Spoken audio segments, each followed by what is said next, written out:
క్రీస్తునాథుని యందు మిక్కిలి ప్రియ సహోదరి సహోదరులారా, ఎలా ప్రారంభించాలి నూతన సంవత్సరాన్ని? మీ ముందొక చిన్న ఉపమానాన్ని ఉంచుతాను ప్రియులకు దేవుని బిడ్డలారా. దేవుడు మనకిచ్చినటువంటి ఈ కొత్త సంవత్సరాన్ని, ఈ నూతన సంవత్సరాన్ని, దేవుడు మనం అనుగ్రహించిన గొప్ప వరాన్ని మనం ఎలాగా ప్రారంభిస్తే దేవుని యొక్క కృప, దేవుని యొక్క ఆశీర్వాదాలు మనకు తోడుగా ఉంటాయి అంటే ప్రియులకు దేవుని బిడ్డలారా, ఒకానొక గ్రామములో, ఆ గ్రామం ప్రక్కన ఒక పెద్ద నది ఉందండి. ఆ నది మీద ఒక 65-70 సంవత్సరాల వయసు ఉన్నటువంటి ఒక ముసలాయన రోజు కూడా ఒక 20 మంది పట్టేటువంటి ఒక పడవను నడిపేటువంటి వాడు. దేని నడిపేవాడు? పడవను నడిపేటువంటి వాడు. దేనికోసం అంటే అక్కడికి వచ్చిన విహారయాత్రకి, ఆ యొక్క నది మీద విహారయాత్రకు వచ్చినటువంటి వారిని తన యొక్క పడవలో కూర్చోబెట్టుకొని ఆ నది అంతా కూడా తిప్పుకొని వచ్చేవాడు. రోజంతా కూడా అతను కొద్దిగా డబ్బులు వచ్చాయి. తన జీవితాన్ని ఆ విధంగా పోషించుకుంటూ ఉన్నాడు. ఒక రోజున ప్రియులకు దేవుని బిడ్డలారా, ఒక 20 మంది కాలేజీలో చదువుకుంటున్నటువంటి అమ్మాయిలు అబ్బాయిలు విహారయాత్రకు వచ్చారు. వాళ్ళ యొక్క ప్రొఫెసర్స్ తోటి, వాళ్ళ లెక్చరర్స్ తోటి, వాళ్ళకి చదువులు చెప్పేటువంటి టీచర్స్తో పాటు విహారయాత్రకు వచ్చారు. పొద్దున్నే రాగానే వాళ్ళు పడవనెక్కగానే వాతావరణం అంతా కూడా చాలా ప్రశాంతంగా ఉంది, చాలా ఆహ్లాదకరంగా ఉంది, ఆకాశం చాలా నిర్మలంగా ఉంది. కాబట్టి ఈ కుర్రవాళ్ళు, అదేవిధంగా చదువుకుంటున్నట్టు అమ్మాయిలు కూడా చాలా సంతోషంగా ఉన్నారు. ఆ రోజున విహారయాత్రకు వచ్చామని సంతోషంగా ఉన్నారు. పడవనెక్కారు. ఆ సమయంలో వీళ్ళందరూ కూడా కోలాహలంగా ఉంటే ఆ పడవను నడిపేటువంటి 65-70 సంవత్సరాల వయసు ఉన్నటువంటి ఆ వ్యక్తి మోకరించి ప్రార్థన చేయటం ప్రారంభించాడు. ఏం చేస్తున్నాడండి? మోకరించి ప్రార్థన చేయటం ప్రారంభించాడు. యవ్వన ప్రాయంలో ఉన్నారు కదండి, ఉడుకు రక్తంతో ఉన్నారు కదండి. ఆ ముసలాయన ప్రార్థన చేస్తుంటే వీళ్ళు కొంచెం ఎగతాళి చేయటం ప్రారంభించారు, కొంచెం నవ్వటం ప్రారంభించారు. అన్నారు, తాత ఆకాశం బాగుంది, ఎటువంటి వాతావరణంలో ఎటువంటి సమస్య కూడా లేదు, నువ్వేంటి ఇప్పుడు ప్రార్థన చేస్తున్నావు? స్టార్ట్ చేయి త్వరగా స్టార్ట్ చేయి అని చెప్పాడు. స్టార్ట్ చేయి త్వరగా ప్రారంభించు, విహారయాత్రని ఎంజాయ్ చేయాలి, సంతోషించాలి, ఆనందించాలి అని చెప్పాడు. పిల్లారా, ఇంకేముంది, ప్రారంభమైంది. ఒక 2-3 గంటల పాటు బాగా వాళ్ళు సంతోషంగా వారి యొక్క విహారయాత్రని వారు ఎంజాయ్ చేశారు. అంతలోకే ఉన్నట్టుండి కారు మేఘాలు కమ్మటం ప్రారంభమయ్యాయి. నిదానంగా చినుకులు పడుతున్నాయి. ఒడ్డు నుండి వాళ్ళు 3 గంటలు ప్రయాణం చేసి లోపలికి వెళ్ళారు, నది లోపలికి. అక్కడ వాతావరణం ఒక్కసారిగా మారిపోయేసరికే ఈ పడవను నడిపేటువంటి ఆ పెద్ద ఆయన వెంటనే పడవను వెనక్కి తిప్పి ఆయన త్వరగా ఒడ్డుకు తీసుకొని వస్తున్నాడు. కానీ అంతలోనే గాలి దుమారం ప్రారంభమైపోయి అలలు సుడిగుండాలుగా మారిపోయి ప్రియులకు దేవుని బిడ్డలారా, పెద్ద పెద్ద అలలతోటి ఆ యొక్క వాళ్ళు ఉన్నట్టు పడవను అతలాకుతలం చేసి వేస్తున్నాయి, పడవను ఊపేస్తున్నాయి. పడిపోతుందా, బోల్తా కొడుతుందా, మునిగిపోతుందా అనే విధంగా తయారైపోయింది. ఇంకేముంది, ఇప్పుడు ఈ యువకులు కూడా దేవుడికి మొరపెట్టడం ప్రారంభించారు. దేవుడా మమ్మల్ని కాపాడయ్యా. మనం చేసే పనిదే, ఎప్పుడు అప్పుడే దేవుడా మమ్మల్ని ఎట్టయినా కాపాడయ్యా అని అప్పుడు ప్రార్థనలు చేయటం మొదలుపెట్టారు పిల్లారా. కానీ ముసలాయన మాత్రం, ఆ పెద్ద ఆయన మాత్రం, ఆ ఓడను నడిపేటువంటి నావికుడు మాత్రము జంకు లేకుండా, భయము లేకుండా ధైర్యంగా ఆ పడవ యొక్క స్టీరింగ్ పట్టుకొని ఇక త్వరగా అంత అలలలో కూడా ధైర్యంగా ఓడని ఏదో ఒక రకంగా ఒడ్డుకు చేర్చాడు. ఈ ఓడలో ఈ పడవలో ఉన్నటువంటి ఈ కుర్రవాళ్ళందరూ కూడా అమ్మయ్యా ఒడ్డు చేరుకున్నామనని గుండె నిబ్బరం చేసుకున్న తర్వాత వాళ్ళల్లో ఒక కుర్రవాడు ఆ తాత దగ్గరికి వచ్చి అందరి తరపున ఒక ప్రశ్న వేశాడు. తాతగారు, అంతా బాగుంది అనుకున్నప్పుడు మీరు ప్రార్థన చేశారు, అంతా బాగుంది అనుకున్నాడు. మీరేం చేశారు? ప్రార్థన చేశారు. కానీ శ్రమల్లో ఉన్నప్పుడు, కష్టాల్లో ఉన్నప్పుడు, అరిముఖ్యంగా తుఫాను వచ్చినప్పుడు మేము కంగారుగా మా దేవుళ్ళకి ప్రార్థన చేస్తుంటే నువ్వు మాత్రం ఎటువంటి జంకు లేకుండా స్టీరింగ్ పట్టుకొని నడుపుతున్నావు ఏంటి అయ్యా అంటే, అప్పుడు ఆ తాత చెప్పటం ప్రారంభించాడు. జాగ్రత్తగా వినండి ప్రియులారా. ఏమన్నాడు అంటే, అయ్యా 45 సంవత్సరాల నుంచి నేను ఈ పడవను నడుపుతున్నానయ్యా. 45 సంవత్సరాల నుంచి నేను ఈ పడవని నడుపుతున్నానయ్యా. ఈ 45 సంవత్సరాలలో నేను ఏనాడు కూడా నా పడవను ప్రారంభించేటప్పుడు, నా ప్రయాణాన్ని ప్రారంభించేటప్పుడు నా దేవునికి ప్రార్థన చేయటం నేను ఏనాడు మరచిపోలేదయ్యా. నా ప్రయాణాన్ని ప్రారంభించేటప్పుడు, నా పడవను ప్రారంభించేటప్పుడు నా దేవునికి, నా యేసయ్యకి ప్రార్థన చేసుకోవటం నేను ఏనాడు మరచిపోలేదయ్యా. అదేవిధంగా ఈ 45 సంవత్సరాలు కూడా నా దేవుడు నన్ను కాపాడటం ఏనాడు ఆపలేదయ్యా అని చెప్పాడు ప్రియులారా. Hallelujah. Praise the Lord. Praise the Lord. Praise the Lord. క్రీస్తునాథుని యందు మిక్కిలి ప్రియ సహోదరి సహోదరులారా, రానున్నటువంటి 365 రోజుల పాటు మనం ఒక ప్రయాణాన్ని ప్రారంభించుకుంటున్నాం. ఈ యొక్క ప్రయాణాన్ని, పడవ ప్రయాణాన్ని ప్రారంభించుకుంటున్నాం. ఏ విధంగా ఉండబోతుంది మన జీవితం ఈ 365 రోజుల పాటు మనకైతే తెలియదు. కానీ ఒకళ్ళకి మాత్రం తెలుసో. ఎవరైనా జ్యోతిష్కుడు కాదండి, సోద చెప్పేవాడు కాదండి, ఎవరైనా నిన్ను నన్ను సృష్టించినటువంటి నీ దేవుడు, నా దేవుడు అయినటువంటి మన యేసయ్యకు మాత్రమో తెలుసు అని చెప్తున్నాడు ప్రియులారా. ఆయనకి తెలుసు ప్రియులారా తప్పనిసరిగా. ఇర్మియా గ్రంథము 29వ అధ్యాయము 11వ వచనములో నాకు తెలుసు, నాకు మాత్రమే తెలుసు అని చెప్తున్నాడండి దేవుడు. నేను మీ క్షేమము కొరకు ఉద్దేశించిన పథకములు నాకు తెలియనంటున్నాడా, నాకు మాత్రమే తెలియనంటున్నాడా? అందరు చెప్పండి దయచేసి. నాకు మాత్రమే తెలుసు అంటే పక్కన వాళ్ళకి తెలియదండి. సీక్రెట్లు ఉంటాయండి కొన్ని ఇళ్ల మధ్యలో. ఎవరికి మాత్రమే తెలుసండి? నాకు మాత్రమే తెలుసు. దేవుడు ఏమంటున్నాడంటే, ప్రియమైనటువంటి దేవుని బిడ్డ, ఈ నూతన సంవత్సరాన్ని ప్రారంభించుకుంటుండగా, ఈ క్రొత్త సంవత్సరాన్ని ప్రారంభించుకుంటుండగా దేవుడు నీతో పలుకుతున్నాడో, దేవుడు నీ కుటుంబంతో పలుకుతున్నాడో. ఈ క్రొత్త సంవత్సరాన్ని గురించి, ఈ 365 రోజుల గురించి దేవుడు నీతో, నీ కుటుంబంతో, నీ జీవితం గురించి పలుకుతున్నాడు. ప్రియులకు దేవుని బిడ్డలారా, మరొకసారి చదువుకుందాం ప్రారంభం నుంచి. నేను మీ క్షేమము కొరకై తయారు చేసిన పథకములు నాకు మాత్రమే తెలియను, ఆయనకు మాత్రమే తెలియను ప్రియులారా. ఈ ప్రపంచంలో మరెవ్వడికి కూడా తెలియదో. కాబట్టి దేవుడు ఏమంటున్నాడు ఇప్పుడు? చదువమ్మ దయచేసి. నేను మీ అభివృద్ధినే కానీ మీ వినాశనమును కోరనంటున్నాడు. Hallelujah. Praise the Lord. Hallelujah. Praise the Lord. Hallelujah. Hallelujah. మీ అభివృద్ధినే కానీ మీ వినాశనమును కోరను అని చెప్తున్నాడు ప్రియులారా. ఈ నూతన సంవత్సరాన్ని ప్రారంభించుకుంటుండగా ప్రియులారా, ఈ క్రొత్త సంవత్సరాన్ని ప్రారంభించుకుంటుండగా దేవుడు నీతో మాట్లాడుతున్నాడు. ప్రియమైనటి బిడ్డ, నీ కొరకై నేను ఏర్పాటు చేసినటువంటి పథకములు నాకు మాత్రమే తెలియను. నేను మీ అభివృద్ధినే కానీ మీ వినాశనమును కోరను అని పలుకుతున్నాడు. మరి మనం ఏం చేయాలి? ఆ పథకాలేంటో మనకు తెలియాలంటే మనం ఏం చేయాలండి? ఆ పథకాలంటే ఏంటో మనకు తెలియాలంటే మనం ఏం చేయాలి? దేవునికి మొరపెట్టి ఆయన అడగాలి. నీకు మాత్రమే తెలుసమ్మా, ఏదో ఒక సీక్రెట్. నాకు అది తెలియాలంటే నేనేం చేయాలి?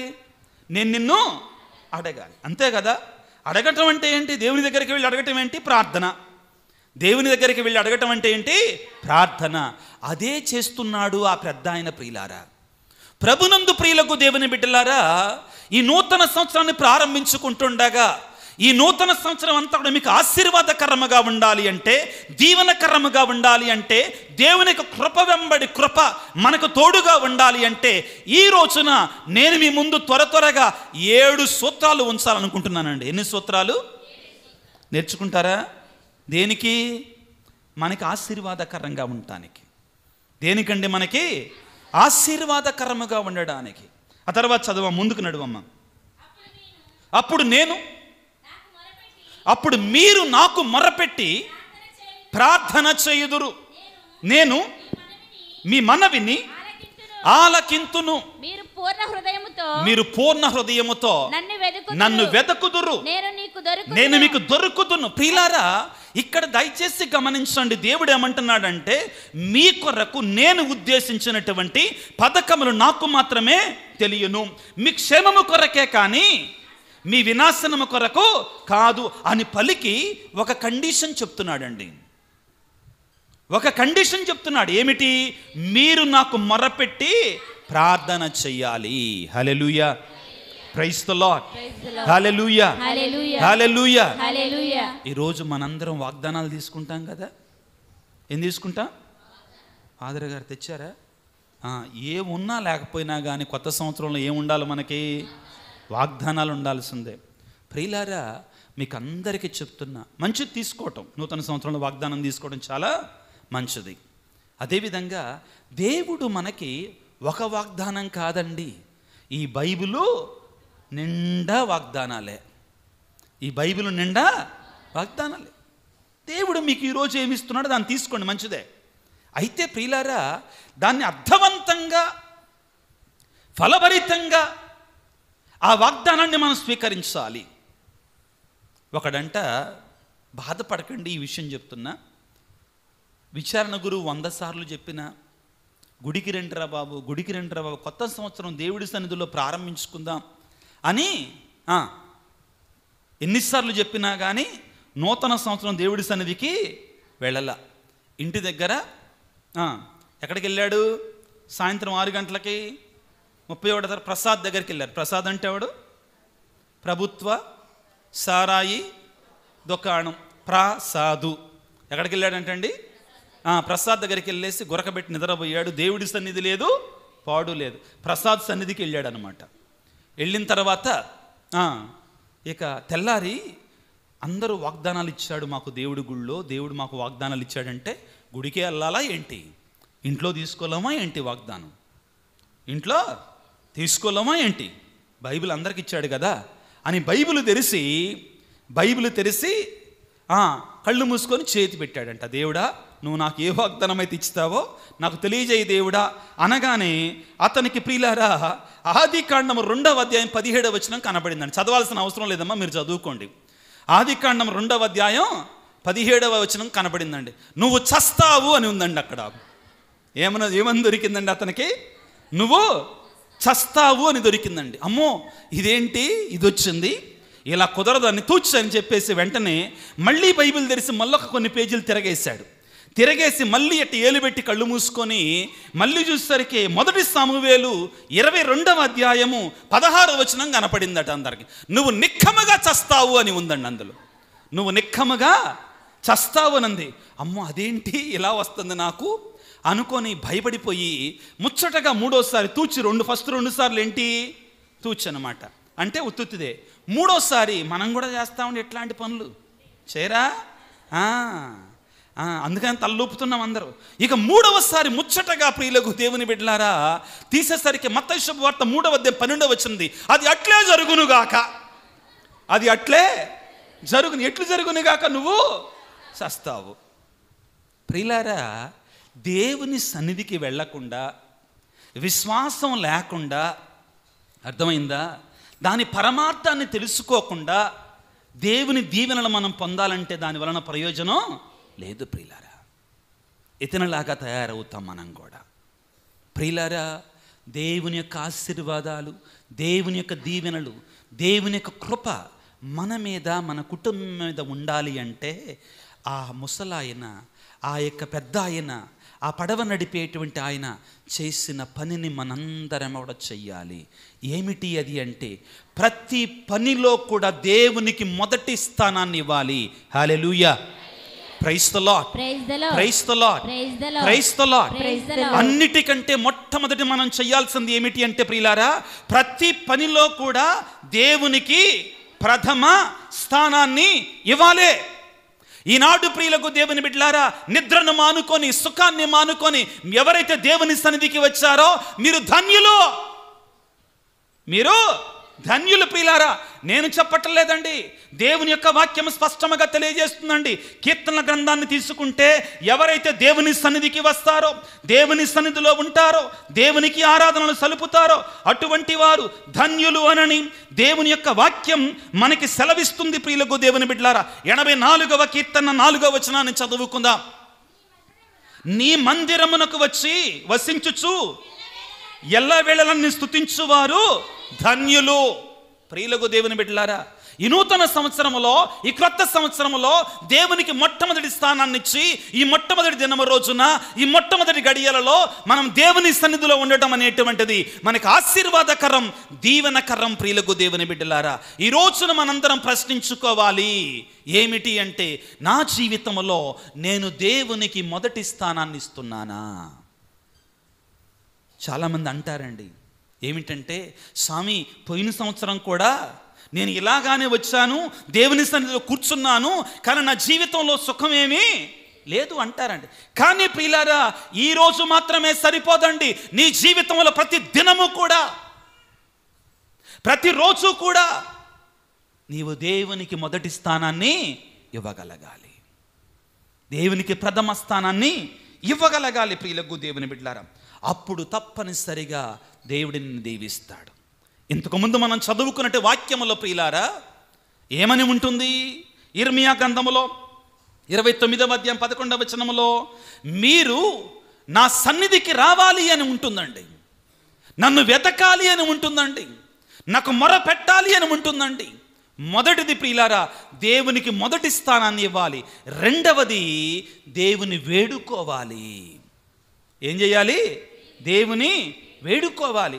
ఏమని వేడుకోవాలి? జాగ్రత్తగా ఆలకించండి. దేవా, నీవు నా కొరకై ఎటువంటి ప్రణాళికలు తయారు చేశావో, నీ ఉద్దేశాలు ఏమిటో ప్రభు వాటిని జరగనిమ్మయ్యా, వాటిని జరగనివ్వయ్యా. నేను ఎప్పుడూ చెప్తుంటానండి, మన ప్రార్థన ఎలాగా ఉంటుందంటే, దయచేసి అందరూ జాగ్రత్తగా వినండి. క్రైస్తవుడు ప్రార్థన చేయాల్సింది ఏమిటి అంటే, దేవుని దగ్గరికి వెళ్ళి, అయ్యా ఇది మంచిదైతే మాకు జరగనియ్యి. అర్థమవుతుందా? ఒకవేళ నీ చిత్తానుసారం కాదనుకో, ఇది నీ కృపను బట్టి వాటిని పక్కకి తీసివేయి. కానీ మనం ఏమంటామండి, దేవా ఇది నాకు కావాలి, ఇదే కావాలి నాకు, ఇది జరిగేటట్లు చూడయ్యా. అర్థమైందా తేడా? తేడా అర్థమవుతుందండి అందరికీ. ఉదాహరణ చెప్తాను. అమ్మాయికి పెళ్లి చేయాలి, అమ్మాయి ఎందుకులే అబ్బాయికి పెళ్లి చేయాలి, అబ్బాయికి పెళ్లి చేయాలి. అటు ఇటు చూస్తున్నాం, ఎటు పెళ్ళిళ్ళ కోసం, ఆ యొక్క ఏమంటారు సంబంధాల కోసం వెతుకుతున్నామండి. మనం ఏం చేస్తాం? ఎక్కువ శాతం గుళ్ళోకి వస్తాం, ప్రార్థన చేస్తాం, ఆ తర్వాత ఏం చేస్తాం? పలానా చోట ఒక అమ్మాయి ఉందంట, ఆ అమ్మాయి బాగా చదువుకుందంట, ఆ అమ్మాయి ₹1,00,00,000 కట్నం ఎత్తారంట. వాళ్ళు ఎంత ఎత్తారు? ₹1,00,00,000 కట్నం ఎత్తారు. దేవుడి దగ్గరకు వచ్చి ఏం ప్రార్థన చేస్తామో తెలుసా? మనం ప్రార్థన చేస్తామండి. కానీ ఏమని ప్రార్థన చేస్తాం? దేవుడా, ఈ సంబంధం ఎట్టయినా కానీ సెట్ అయ్యేటట్టు చూడయ్యా, ఈ సంబంధం ఎట్టయినా కానీ సెట్ అయ్యేటట్టు చూడయ్యా, ఈ సంబంధం మాత్రమే సెట్ అయ్యేటట్టు చూడయ్యా. దేవుడికి మనం ఆప్షన్ కూడా ఇవ్వమండి. ఇంకా దేవుడికి ఆప్షన్స్ లేవు, దేవునికి ఆప్షన్స్ లేవండి. ఇంకా మనం కోరుకుంది ఆయన చేయాల్సిందే. జరగదు ప్రియులారా, దాని వలన మేలు జరగదండి. ప్రభు ఏమంటున్నాడు? మీ మేలు కొరకై ఉద్దేశించిన పథకములు నాకు మాత్రమే తెలియదు. మీ కీడును కోరను, మీ కీడును నేను కోరనంట అంటున్నాడు. కాబట్టి ప్రియులారా, అయ్యా నువ్వు మా మేలు కోరేటువంటి వాడివి, మా కీడు కోరేటువంటి వాడివి కాదు. మాకు ఏది మంచో, ఏది మేలుకరమో, ఏది దీవెన ఆశీర్వాదకరమో అయ్యా అది మా జీవితంలో జరిగించయ్యా, అది మాకు ప్రసాదించయ్యా అని ప్రార్థన చేయగలగాలి. రెండవది ప్రియులారా, దేవా మాకు ఏది మంచో అది నెరవేర్చు తండ్రి అని ప్రార్థన చేసుకోవాలి. అప్పుడు దేవుడు మనకి తన యొక్క కృపను మనకు ప్రసాదిస్తాడు పిల్లరా. Hallelujah, praise the Lord, praise the Lord, praise the Lord, praise the Lord. క్రీస్తునాథుని యందు ప్రియులారా, నూతన సంవత్సరాన్ని ప్రారంభించుకుంటుండగా మూడో విషయాన్ని గుర్తుపెట్టుకో, ఎన్ని తలసినా ఏది అడిగినా జరిగేది మాత్రం ఆయన చిత్తమే. Hallelujah, praise the Lord, praise the Lord, hallelujah. ఎన్ని తలచినా ఏది అడిగినా జరిగేది మాత్రం ఆయన చిత్తమే. పాట మాత్రం పాడతామండి గట్టిగా, కానీ జరగాల్సింది మాత్రం నా చిత్తమే. ఇట్టా ఉంటుందండి మన వ్యవహారం. ఇదొద్దు ప్రియులారా, ఇదొద్దు. మనంతట మనమే దేవుని చిత్తానికి ఎదురు వెళ్ళి దేవుని చిత్తం కాదనుకున్న దాన్ని మనం చేసుకొని కీడుకొని తెచ్చుకుంటామండి. దేవుడు ఎప్పుడు కూడా కీడు చేయడండి. చివరికి ప్రియులారా, అవ్వాదములు ఇద్దరు కూడా పాపం చేస్తున్నప్పుడు కూడా ఆ సాయంత్రం కూడా దేవుడు నడుచుకుంటూ వచ్చాడండి. అవ్వాదముల దగ్గరికి వచ్చాడా లేదా? కానీ ఎవరు దాక్కుంది? ఎవరు? అవ్వాదము. దేవుని ప్రేమ తరిగిపోని ప్రేమ, దేవుని ప్రేమ కరిగిపోని ప్రేమ. మనం చేయాల్సింది దాంట్లో ఏమిటి అంటే, అయ్యా నువ్వు నా కొరకై ఒక ప్రేమ కలిగిన తండ్రిగా మేలుకరమైనటువంటి దీవెనకరమైనటువంటి వాటి ఉంచుతావు కాబట్టి తండ్రి నీ చిత్తమే నెరవేరునుగాక. ఎన్ని తలచినా ఏది అడిగినా నీ చిత్తమే నాకు ఇష్టం లేకపోయినా దేవా, కొన్నిసార్లు నాకు బాధ కలగొచ్చుగాక, నీ చిత్తమే నాకు జరుగునుగాక. ప్రియులకు దేవుని బిడ్డలారా, ఈ మాటను మీరందరూ స్వీకరించండి దయచేసి. కొన్నిసార్లు మనకు అనిపిస్తుంది, అరే ఇది మనకు మంచిది కాదు, నాకు ఇష్టం ఉన్నదండి. మనకిష్టం. నా జీవితంలో ఒక సంఘటన చెప్తాను. నేను 2012వ సంవత్సరంలో జర్మనీ వెళ్ళా. అక్కడ చదువుకోవటానికి, పని చేయడానికి. మంచిగా ఉద్యోగం అంటే ఫాదర్లు అక్కడ ఉద్యోగం, గవర్నమెంట్ ఉద్యోగస్తులండి. అక్కడ గవర్నమెంట్ డైసెస్ ద్వారా పే చేస్తే చక్కగా ఉద్యోగం. ఒకవైపున మనస్తత్వ శాస్త్రాన్ని చదువుతూ ఉన్నాను. సడన్గా జబ్బు వచ్చేసింది, లంగ్స్ జబ్బు వచ్చింది. అందరికీ తెలుసు ఫాదర్లకి. సడన్గా లంగ్స్ జబ్బు వచ్చింది. దేవుణ్ణి ప్రశ్నిస్తా ఉన్నా, నిజం చెప్తున్న మంచంలో పడుకొని ఆసుపత్రిలో దేవుడి మీద వ్యాజ్యం ఆడుతా ఉన్నా. నాకెందుకు జరిగింది ఇట్ట, నాకెందుకు జరిగింది, దేవుడి మీద కోపం అన్నమాట.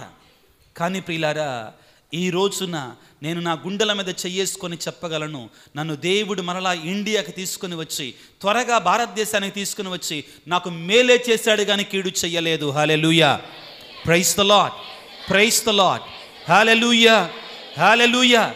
ప్రియులకు దేవుని బిడ్డలారా, నీవు నేను కూడా దేవునికి చిత్తానికి తలవగ్గి, దేవా నీ చిత్తమే నెరవేరునుగాక, నేను ఎన్ని తలచినా ఏది అడిగినా నీ చిత్తమే నెరవేరునుగాక మనం చెప్పగలిగితే దేవుడు అప్పుడు మన జీవితంలో తన గొప్ప కార్యాలను చేస్తాడు. ఈ నూతన సంవత్సరంలో ప్రియులారా, సామెతల గ్రంథము 16వ అధ్యాయము 1వ వచనాన్ని చదువుకుందాం. సామెతల గ్రంథము 16వ అధ్యాయం 1వ వచనాన్ని త్వరగా చదువుకుందాం ప్రియులారా. ఒక్కళ్ళు చదవండి. నరులు మనము పథకములను సిద్ధము చేసుకొనవచ్చునుగాక, ప్రత్యుత్తరమొసగునది, కానీ దానికి సమాధానం ఇచ్చేటువంటి వాడు, దానిని దయచేసేటువంటి వాడు మాత్రము ప్రభువే. ప్రభువు మాత్రమే దయచేస్తాడు. ఆయన ఇవ్వాల్సిందే. ఆయన పథకాలు నెరవేరతాయి. ప్రియులకు దేవుని బిడ్డలారా, అదే అధ్యాయం 9వ వచనాన్ని కూడా ఒకసారి చదువుకుందాం ప్రియులారా. సామెతల గ్రంథము 16వ అధ్యాయం 9వ వచనాన్ని చదువుకుందాం. నరుడు పథకములను సిద్ధము చేసుకొనవచ్చునుగాక, అతని కార్యక్రమములను నడిపించున్నది మాత్రము ప్రభువే. నీవు ఈ రోజున ప్రియులారా ఏమి సాధించాలనుకుంటున్నావు, దాన్ని ప్రభువు పీఠం సన్నిధిలో సమర్పించు. దేవా ఇదిగో నాకు ఇది కావాలని అడుగు, తప్పులేదు. అడగటంలో తప్పుందండి. ప్రభువే అంటున్నాడు, అడుగుడి మీకు వసగబడును. అడగాలి, దేవుని దగ్గరికి వెళ్ళి ప్రధేయపడాలి, వేడుకోవాలి. అప్పుడు దేవుడు మన జీవితంలో కార్యాన్ని చేస్తాడు. ప్రియులకు దేవుని బిడ్డలారా, ప్రియులారా 4వది అతి ముఖ్యమైనటువంటి చెప్తున్నానండి. గడిచిన కాలములో నీవు అనుకొని ఉంటావండి, వామ్మో ఇది నేను ఇది చెయ్యలేనేమో, అయ్యో ఇది నేను ఇది చెయ్యలేనేమో. కానీ ఈ రోజున దేవుడు అంటున్నాడు ప్రియులకు దేవుని బిడ్డలారా, ఏమిటి అంటే దేవునికి అసాధ్యమైనది ఏది కూడా లేదో. దేవునికి అసాధ్యమైనది ఏది కూడా లేదో. నీ దేవుడు సర్వశక్తిమంతుడు, నీ దేవుడు సర్వశక్తిమంతుడు. ఆయనకి అసాధ్యమైనది ఏది కూడా లేదో. నీవు చేయగలిగింది నువ్వు చేస్తే, నువ్వు చేయాల్సింది నువ్వు చేస్తే, నువ్వు అనుకో మాకు దేవుడు నాకు ఇది ఇస్తాడా అది ఇస్తాడా. అపనమ్మకము. ఏంటిదండి? అపనమ్మకం, అవిశ్వాసం వద్దు నీకో. ఈ నూతన సంవత్సరాన్ని ప్రారంభిస్తుండగా నిండైన విశ్వాసంతో దేవుని మీద నమ్మకాన్ని ఉంచో. నిండైన విశ్వాసంతో. ఒకసారి అంట సాములోరు ఇలానే మీ విచారణ గురువులాగా, మీ సహాయ గురువులాగా ఒకరోజు వాక్యాన్ని చెప్పాడు. ఏమిటి వాక్యం చెప్పింది అంటే, నువ్వు విశ్వాసంతో, వాక్యంలో ఉంటుందండి అది, ఈ చెట్టు లేసి వెళ్ళి ఆ చెరువులో పడమంటే, ఏ చెరువు? భైరవపట్నం సాములోరు చెరువు. ఆ చెరువులో పడమంటే పడుద్ది, వాక్యం ఉందండి, ప్రభువే చెప్తాడండి. అనగానే అది విన్నటువంటి ఒక తల్లి, ఆమె ఇంటి ముందు రోజు కూడా ఒక చింత చెట్టు ఉంటే బాధపడుతూ ఉండేది. ఇంటి ముందు చింత, ఇంట్లో అంతా కూడా చింత. ఈ బాధ ఉంటుందండి. కాబట్టి ఆమె దాన్ని కొట్టించటం, నా దగ్గర డబ్బులు లేవు అనుకొని రాత్రి పడుకునే ముందు ఒక చిన్న ప్రార్థన చేసుకుంది. దేవుడా, నేను పొద్దున లేచేసరికి ఈ పెద్ద చింత చెట్టు మా ఇంటి పక్క వాళ్ళ ఇంటి మీద పడాలి, మా ఇంటి ప్రక్కన వాళ్ళ ఇంటి మీద పడాలి అని ప్రార్థన చేసుకుంది. పడుకుందండి. పొద్దున్నే లేచి తలుపును కొద్దిగా పక్కకని, ఆ చెట్టు ఉందా పోయిందా, ఉందా పోయిందా అంటే నమ్మిందా? ఉందా పోయిందా అని ఇంకా అంటుందంటే నమ్మిందా నిజంగా? లేదండి, అపనమ్మకం. ఇంకెక్కడ పడుద్ది అది? నువ్వు కాకుండా పరాయోడి ఇంటి మీద పడమంటే దేవుడు పండిస్తాడా? ప్రియులకు దేవుని బిడ్డలారా, కాబట్టి అన్నిటికంటే ముఖ్యమైనటువంటిది విశ్వాసము. దేవుడు నాకు ప్రసాదిస్తాడు. నా దేవుడు, నేను నమ్మినటువంటి నా దేవుడు సర్వశక్తిమంతుడు. ఆయనకు అసాధ్యమైనది ఏదీ కూడా లేదు. లూకాసు వార్త 1వ అధ్యాయము 37వ వచనాన్ని చదువుకుందాం ప్రియులారా. దేవునికి అసాధ్యమైనది ఏదియూ లేదు. ప్రియులారా, ఇదిగో నా దేవుడు నాకు తోడుగా ఉంటే, నా సర్వశక్తిమంతుడు నాకు తోడుగా ఉంటే, నాకు అసాధ్యమైనది ఏది కూడా లేదో. ఈ విశ్వాసం మనలో ఉండాలి, ఈ నమ్మకం మనలో ఉండాలి. ప్రియులకు దేవుని బిడ్డలారా, యోహాను సువార్త 15వ అధ్యాయము 5వ వచనాన్ని ఒకసారి చదువుకున్న ఈ సందర్భంగా, 15వ అధ్యాయం 5వ వచనాన్ని చదువుకుని, నేను ద్రాక్షవల్లిని, మీరు తీగలు. ఎవరు నా యందు ఉండునో, నేను ఎవని యందు ఉండునో అతడు అధికంగా ఫలిస్తాడు. ఏలయనా నేను లేక మీరు ఏమీయూ చేయలేరు. Hallelujah, praise the Lord, praise the Lord. ఒకవేళ గడిచిన సంవత్సరంలో ప్రియులారా, ఒకవేళ గడిచిన దినాలలో నీవు యేసయ్య లేకుండా నేను చేసేస్తాను, యేసయ్య లేకుండా నేను సాధిస్తాను అనుకున్నావా? దాన్ని విడిచిపెట్టికనుండి. సమయం లేదు కానీ యాకోబు పత్రిక 4వ అధ్యాయాన్ని చదువుకుండండి ఇంటికి వెళ్ళి. ఇప్పుడు చదవని అవసరం లేదు. నేను అది సాధిస్తా, ఇది సాధిస్తా, నేను ఈగో, ఈ జీవో చాలా ప్రమాదకరమైందండి. ఏంటిది? ఈ జీవో, ఈగో. నేను ఇది చాలా ప్రమాదకరం. నేను సాధిస్తాను, నేను అది చేస్తా, ఇది చేస్తా అనమాకో. రేపెట్లుండునో నీవు ఎరుగవు. కావున దేవుడు అనుగ్రహించిన, అక్కడ వాక్యం ఎలాగా ఉంటుందండి, దేవుడు అనుగ్రహించిన ఏదో సాధింతును, ఏదో చేయగలను అని చెప్పాలి. దేవుడు అనుగ్రహించిన. హల్లెలూయా, praise the lord, hallelujah, hallelujah, hallelujah. ప్రియులకు దేవుని బిడ్డలారా, 5వది ఏమిటంటే మనం చేయాల్సింది ధైర్యంగా ఉండాలి. దేవుని నమ్మిన బిడ్డలుగా పిరికి వాళ్ళంగా ఉండకూడదు. దేవుని నమ్మిన బిడ్డలుగా పిరికి పందలుగా మనం ఉండకూడదు. పిరికితనాన్ని దగ్గరికి రానివ్వకూడదు. దేవుడు ఆశ్చర్యం ఏంటంటే ప్రియులారా, బైబిల్ గ్రంథములో తాను ఎన్నుకున్నటువంటి ఆ యొక్క ప్రవక్తలతోటి, తాను ఎన్నుకున్నటువంటి యాజకులతోటి ఆయన పదే చెప్పిన మాట ఏమిటంటే ధైర్యంగా ఉండండి. ఇంకో మాట ఏంటండి? భయపడకండి. ఏం మాట చెప్పాడండి? ముఖ్యంగా క్రిస్మస్ కాలంలో ఈ మాట ఎక్కువగా వింటామండి. ఈ మాట ఎక్కువగా వింటాం. గాబ్రియేలు సంవత్సరం మరియ తల్లి దగ్గరికి వచ్చినప్పుడు రాగానే ఏమని చెప్తుందండి? మరియమ్మ భయపడకము. యోసేపు కలలో కనిపించి దేవుని యొక్క దూత ఏమన్నాడండి? యోసేపు భయపడకము. దేవుని యొక్క దూతలు ప్రియులకు దేవుని బిడ్డలు గొల్లలు కనబడేమన్నారు? మీరు భయపడవలదు, మీకు పరమానందాన్ని కలిగించే శుభ సమాచారం మీకు తెలియజేస్తాను. భయపడవలదు, భయపడవలదు, భయపడవలదు. ఎందుకని? నా దేవుడు నాకు తోడై ఉన్నాడు. పుట్టినటువంటి బాలునికి పెట్టిన పేరేమిటండి? యేసుతో పాటుగా ఇంకో పేరేంటి? ఇమ్మానుయేలు. ఇమ్మానుయేలు అనగా దేవుడు నాకు తోడై ఉన్నాడు. Hallelujah, praise the Lord, praise the Lord. యెహోషువ గ్రంథము 1వ అధ్యాయం 9వ వచనంలో ప్రియులారా, కొంచెం ఎక్కువ వాక్యాలు ఇస్తున్నాను దానికి బలాన్ని చేకూర్చడానికి. నేను చెప్పినటువంటి మాటలకు ప్రియులకు ధైర్యంగా ఉండాలి. క్రైస్తవులనేటువంటి వారు పిరికి వారిలాగా ఉండకూడదు. ఎలాగ ఉండకూడదండి? నిద్రావస్థలో ఉండకూడదు. నిద్రావస్థలో ఉండకూడదు ప్రియులకు దేవుని బిడ్డలారా. ఒకసారట ఒక తండ్రి కొడుకు ఇద్దరు కూడా బయలుదేరి వెళ్తున్నారు. తండ్రి కొడుకు ఇద్దరు కూడా బయలుదేరి వెళుతున్నారు. వెళుతుంటే ఆ దూరంలో ఒక గాడిద కనపడింది. ఏం కనపడింది? గాడిద కనపడింది. ఆ పిల్లవాడు తండ్రిని పిలిచి అన్నాడు, డాడీ డాడీ, ఆ గాడిద చూడు క్రైస్తవుల గాడిదలాగా ఉందన్నాడు. డాడీ డాడీ, ఆ గాడిద చూడు ఎలా ఉందంటండి? క్రైస్తవుల గాడిదలాగా. ఏంట్రా మాట? క్రైస్తవుల గాడిదలు క్రైస్తవేతరుల గాడిదలు అలా కాదు డాడీ, క్రైస్తవులు కొంతమంది ఎప్పుడు ఏదో పోగొట్టుకున్న వాళ్ళలాగా తలంచుకొని ఉంటారు డాడీ అన్నాడు. ప్రియులారా, క్రైస్తవులు ఎలాగా ఉండాలి? సంతోషంగా ఉండాలి. ఎలాగా ఉండాలి? ధైర్యంగా ఉండాలి. ఎలాగా ఉండాలి? ఆనందంగా ఉండాలి. ప్రియులారా, మన దేవుడు మనకు తోడుగా ఉన్నాడు అనేటువంటిది మనకు ధైర్యం ఇవ్వాలి. ఆస్తిపాస్తులు సంపదల కాదండి మన ధైర్యానికి మూలం.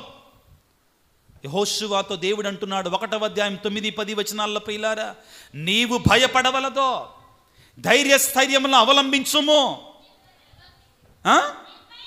నిర్భయముగా నిస్సంశయముగా ప్రవర్తించుము, నీ దేవుడైన ప్రభువు ఎల్లవేళలా నీకు తోడుగా ఉన్నాడు. Hallelujah, praise the Lord, praise the Lord. ధైర్యంగా ఉండు. ఎందుకని? నా దేవుడైన ప్రభు నాకు ఎల్లప్పుడూ తోడుగా ఉన్నాడు. నా దేవుడైనట్టు యేసయ్య నాకు ఎల్లప్పుడూ తోడుగా ఉన్నాడు. కాబట్టి నాకు భయమో లేదో. నూతన సంవత్సరాన్ని ప్రారంభించుకుంటున్నా, ఆ దేవుడు నాతో నడుస్తాడు. కాబట్టి నేను భయపడవలసినటువంటి అవసరం నాకు లేదు. ప్రియులకు దేవుని బిడ్డలారా, అన్నిటికంటే ముఖ్యమైన 6వది ఏమిటి అంటే, కొన్నిటిని విడిచిపెట్టో. ఏం చేయాలి? కొన్నిటిని విడిచిపెట్టాలి. ప్రియులారా, విడిచిపెట్టకుండా దేవుడు నన్ను దీవించాలంటే కుదరదు. ఏం విడిచిపెడదాం? గట్టిగా చెప్పండి. పాపాన్ని విడిచిపెట్టు. పాపాన్ని విడిచిపెట్టకుండా దేవుని కృప నీకు రాదు. పాపాన్ని విడిచిపెట్టకుండా దేవునికి ఆశీర్వాదం నీకు రాదు. గడిచిన కాలంలో ప్రియులారా, పాత కాలంలో, పాత దినాలలో ఏ పాపముతో నువ్వు నలిగిపోయి ఉన్నావో, ఏ పాపము నీకు అడ్డంకిగా ఉందో, ఏ పాపము నీకు దేవుని యొక్క వరాలు రాకుండా అవరోధముగా ఉన్నాయో, వాటిని విడిచిపెట్టో. వాటి జోలికి వెళ్ళమాకో. ఒక తీర్మానం చేసుకో, ఒక నిర్ణయాన్ని చేసుకో, దేవునికి ఒక ఒడంబడిక చేసుకో, ఒక మాట ఇవ్వు. 10 రోజుల తర్వాత మళ్ళా ఆ ఒట్టును తీసి గట్టున పెట్టమాకు. దయచేసి ఆ ఒట్టును తీసి గట్టున పెట్టమాకు. అట్లాంటి తీర్మానాలు చేసుకోకుండా ఉండటం మేలండి. ఈ రోజున ఒక బలమైన దృఢమైనటువంటి సంకల్పముతోటి నేను నా చెడుని, నాలో ఉన్నటువంటి చెడుని, నాలో ఉన్నటువంటి పాడును నేను తీసివేస్తానో, అది తీసివేయకుండా దేవుని దీవెనలు మన మీదకి రావు ప్రియులారా. మన మీదకి రావు ప్రియులకు దేవుని బిడ్డల. ప్రభువుని వేడుకోవాలి ఈ రోజున. ప్రతి దేవా, నాలో ఏదైతే అడ్డంకిగా మారుతుందో, అవరోధంగా మారుతుందో, అవలక్షణంగా మారుతుందో, వాటన్నిటినీ కూడా దయచేసి తీసివేయ తండ్రి. వాటిని తీసివేసుకోవాలి ప్రియులకు దేవుని బిడ్డల. విడిచిపెట్టడం నేర్చుకో, విడిచిపెట్టడం నేర్చుకో ప్రియులకు దేవుని బిడ్డలారా. చివరిగా ప్రియులారా, నీ భారమును ఆయనపై వెయ్యి. నీ భారాన్ని ఏం చేయాలి? యేసయ్యపై వేయటం నేర్చుకో. ఓ ఊరికే టెన్షన్ పడిపో మాకు, జరగంది జరుగుతుందని ఊహించుకో మాకు. ఇది ఎక్కువైపోతుందండి ఈ రోజుల్లో. స్ట్రెస్. ఏంటిది? స్ట్రెస్. తెలుగులో ఏమంటారు? ఒత్తిడి. ఒత్తిడి ఎక్కువైపోతుంది. పిల్లల కాడి నుంచి పెద్దవాళ్ళ వరకు 15 సంవత్సరాల వాళ్ళకి హార్ట్ అటాక్లు. ఏంటిది? Heart attack. ప్రియులారా, దేవుని మీద విశ్వాసం తరుగుతుంటే, దేవుని మీద విశ్వాసం తరుగుతుంటే మనలో ఒత్తిడి ఏమవుతుంది? పెరుగుతూ ఉందండి. ప్రియులారా, చాలా ముఖ్యమైనటువంటి విషయం అండి. ఎప్పుడైతే మనం ప్రియులారా దేవునిపై భారం వేయటం నేర్చుకుంటామో, దేవుని మీద భారం వేయటం నేర్చుకుంటామో ప్రియులారా, అప్పుడు సంతోషంగా జీవిస్తాం. దేవుని మీద భారం వేయటం నేర్చుకో. అందరూ ఒక్క నిమిషం పాటు తలల ఉంచి ప్రార్థన చేసుకుందాం. సర్వశక్తిమంతుడా, సర్వోన్నతుడా, ప్రేమామయుడా, మమ్మందరిని మిక్కిలిగా ప్రేమించి ఒక నూతన సంవత్సరం అనే గొప్ప వరాన్ని మాకు ఇచ్చినందుకు మీకు స్తోత్రాలు తండ్రి. మీకు వందనాలు నాయన. ఇదిగో ఈనాడు ఈ నూతన సంవత్సరాన్ని ప్రారంభించుకుంటుండగా, ఈ క్రొత్త సంవత్సరాన్ని ప్రారంభించుకుంటుండగా తండ్రి, మీరు మాకు తోడుగా ఉండండి అయ్యా. ఈ 365 రోజుల పాటు మీరు మమ్మల్ని విడవకండి నాయన. మీరు మాతో ఉండండి, మాతో నడవండి ప్రభువా. ఇదిగో యెహోషువతో అంటున్నావు నాయన, నువ్వు భయపడవలదో, నేను నీకు తోడుగా ఉంటా, నేను దీవించుతాను, నీ కొరకై ఏర్పాటు చేసిన పథకం నాకు తెలియను, మీ భవిష్యత్తు కోసం, మీ బంగారు భవిష్యత్తు కొరకే కానీ మీ వినాశనము కొరకు కాదు అని పలుకుతున్నావు. మీకు స్తోత్రాలు తండ్రి, మీకు వందనాలు ప్రభువా. అమ్మా తల్లి మరియమాత, ఈనాడు దేవుని తల్లిగా, మా అందరి తల్లిగా నిన్ను కొనియాడుతూ ఉండగా మా కోసం ప్రార్థించమ్మా. నీ కుమారుడినటి యేసయ్య నామములో మమ్ము దీవించమ్మా. మా కొరకు వేడుక తల్లి. ఇదిగో అలనాడు ఎలిజబెత్ అమ్మకు సహాయం చేసినట్లుగా, అలనాడు కానాపల్లి పెళ్లి విందులో సహాయం చేసినట్లుగా మాకు అందరికీ కూడా ఈ సంవత్సరం అంతా కూడా తోడుగా ఉండి మా ఇంటికి వచ్చి మా కొరకే ప్రార్థన చేయమని మా నాథుడైన క్రీస్తు ద్వారా వేడుకొనుచున్నాము తండ్రి. ఆమేన్.